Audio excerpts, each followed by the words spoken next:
ഈ പറഞ്ഞ ഡ്യൂട്ടീസ് പലരും അതിൻ്റെ അവർ ചെയ്യേണ്ട ജോലികളെക്കുറിച്ചൊന്നും വ്യക്തമായ ധാരണയൊന്നും ആർക്കുമില്ല.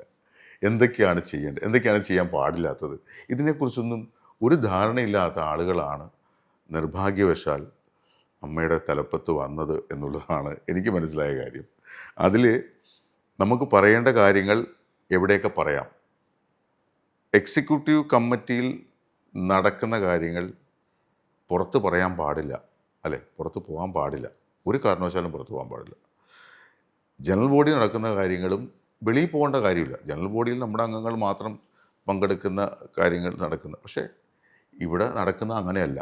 ഇവിടെ നടക്കുന്നത് പല കാര്യങ്ങളും ഇപ്പം തന്നെ ഈ വിഷയവുമായി ബന്ധപ്പെട്ട് ഇപ്പോൾ ഈ പറഞ്ഞ പ്രശ്നങ്ങളുമായി ബന്ധപ്പെട്ട് ഉണ്ടായ ചർച്ചകളിലെ ഒരു വോയിസ് നോട്ടാണ് വെളിയിൽ വന്നത്, അല്ലേ? ലക്ഷ്മിപ്രിയയുടെ വോയിസ് എങ്ങനെ മാധ്യമങ്ങളിൽ കിട്ടി? ഇതെവിടെ അവർ മാത്രമുള്ള വാട്സാപ്പ് ഗ്രൂപ്പിൽ പോയത്?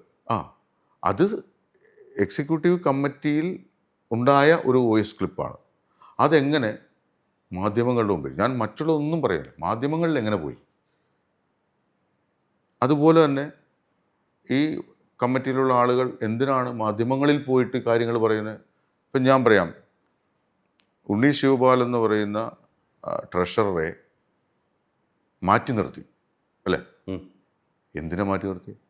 ഞാൻ അമ്മയിലെ അംഗമാണ്. ഉണ്ണി ശിവപാലിനെ മാറ്റിയത് എന്താണെന്ന് ഞാൻ അറിയുന്നത്, മാറ്റി നിർത്തിയേക്കുവാണെന്ന് ഞാൻ അറിയുന്നത് മാധ്യമങ്ങളിലൂടെയാണ്.